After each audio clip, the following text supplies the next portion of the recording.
هجرت شپږم کالو نبی صلی الله علیه وسلم اعلان وکړی چې عمرې دپاره ځو.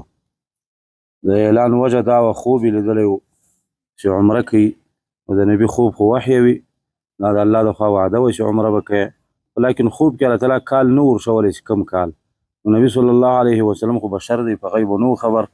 اعلان یې وکړی چې به سږ کال ځو عمره کوو. 1400 تر 1500 پورې صحابه تیار شو، روان شو.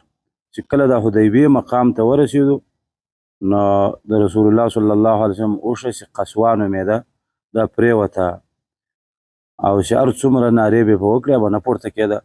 نو چا وویل چې خلعت القصوا، ستړې شوه.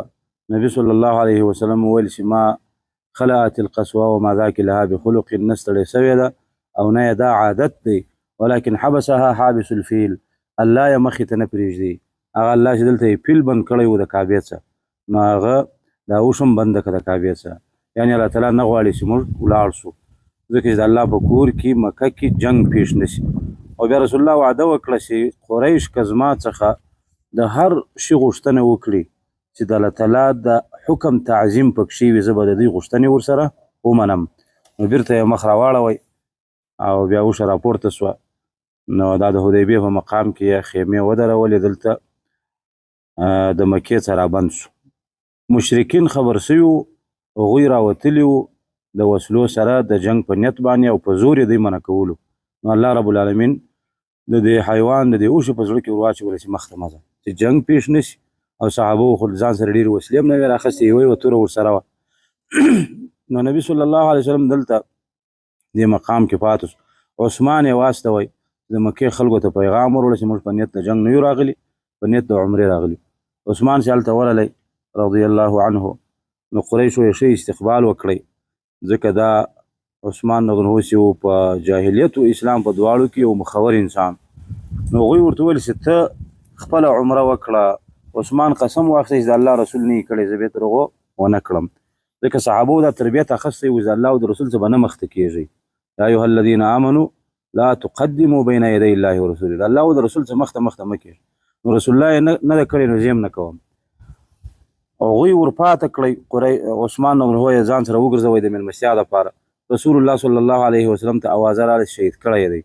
رسول الله په غیبو نه خبر، ډېر په خفه سو، صحابه یې بیعت ته راوبلل، او دا بیعت په دې باندې وسو چې تر مرګه پورې به موږ جنګېږو، جهاد به کوو او یا به فتح راولو.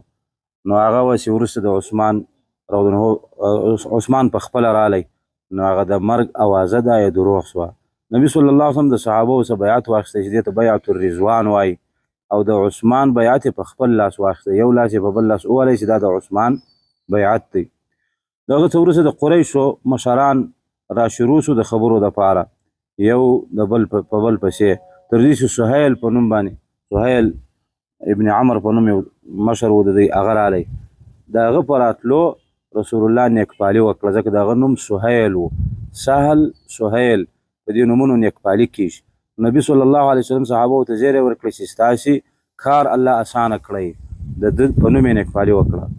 سهیل و سهل د اسانۍ څه دی.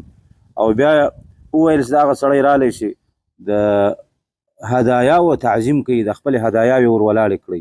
هدایاوې هغه چې حاجي و عمرې ولی د ځان سره بیایي وشان، دا د هدایاو تعظیم کوونکی کس دی. نو دا ورته پورته کوي چې دی په دې پوه شي چې دا د جنګ په نیت نه دی راغلي. نو داسې رالی، اخر د ده سره نبي صلی الله علیه وسلم صلحه امضا کړه.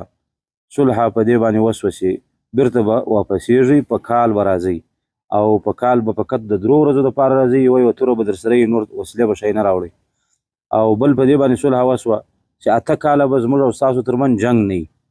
او درېیمه ماده دا وه پکې، په دې 8 کلو کې که زموږ د خوا، یعنې د مشرکینو د خوا یو څوک تاسې ته درغلی، بیرته بیا په لاس راکوئ، او که ستاسې د خوا یو څوک موږ ته رالی زموږ په دین څه، موږ بیا په لاس نه درکوو. او 4مه ماده دا وه چې د عربو نورې قبایلې که ستاسو سره ودرېدې، نو هغه سره هم زموږ صلح ده، که زموږ سره ودرېدې تاسې به کار نه پلرئ. په دې خبرو باندې صلح وسوه. نو نبي صلی الله علیه وسلم صحابو ته امر وکړی چې سرونه وخروئ، احرامونه خلاص کړئ، هدایاوې ذبحه کړئ.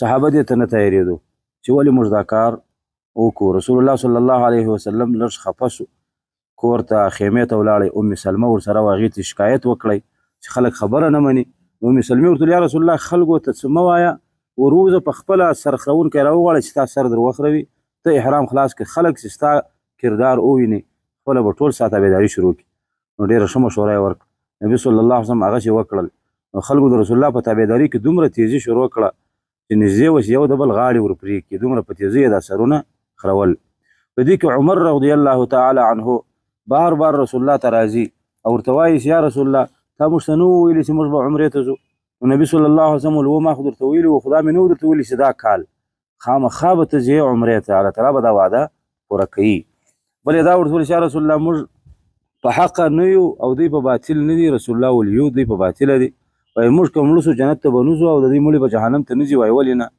نو دوی ورته بیا ولې موږ دونه کمزوري کوو د دوی شرطونه چې دي دا منو نو د الله رسول ورته ویل زه د الله رسول یم د هغه نبي یم د ځانه خبرې نه کوم د الله په امر باندې ما دا کار وکړی عمر بیا هم نه صبر کېږي ابوبکر ته ورغی دا شکایت یې وکړی ابوبکر رضی الله عنه هم دا خبر ورته وکړه کومه چې رسول الله ورته کړې وه صلی الله علیه وسلم نو عمر مجبور شو د الله او د رسول د طاعت هېڅ چاره نه وه او یعنی غیرتي انسان صحابه ټول غیرتي وو تر هر چا لوی غیرت د چا و د رسول الله او تر هغه لوی غیرت د چا دی د الله ولیکن په دې کې خیر و او عمر په دې خیر نه پوهېدی نور صحابه په دې خیر نه پوهېدو الله پوهېدی او الله تعالی د دې علم خپل نبي ته ورکړی و نو عمر نو په دې وجه د خپل غیرت د وجې اول کې نه تیارېدی خو وروسته مجبور و چاره یې نه لرله وروسته بیا ډېر پریشانه و چې ما د رسول الله خبره ورردوله داسې نه وي چې زما په باره کې الله وحی نازله کړي او زما بدي ونه وایي او الله زما څخه ناراضه سوی نه نو صحیح بخاري کې حدیث دی چې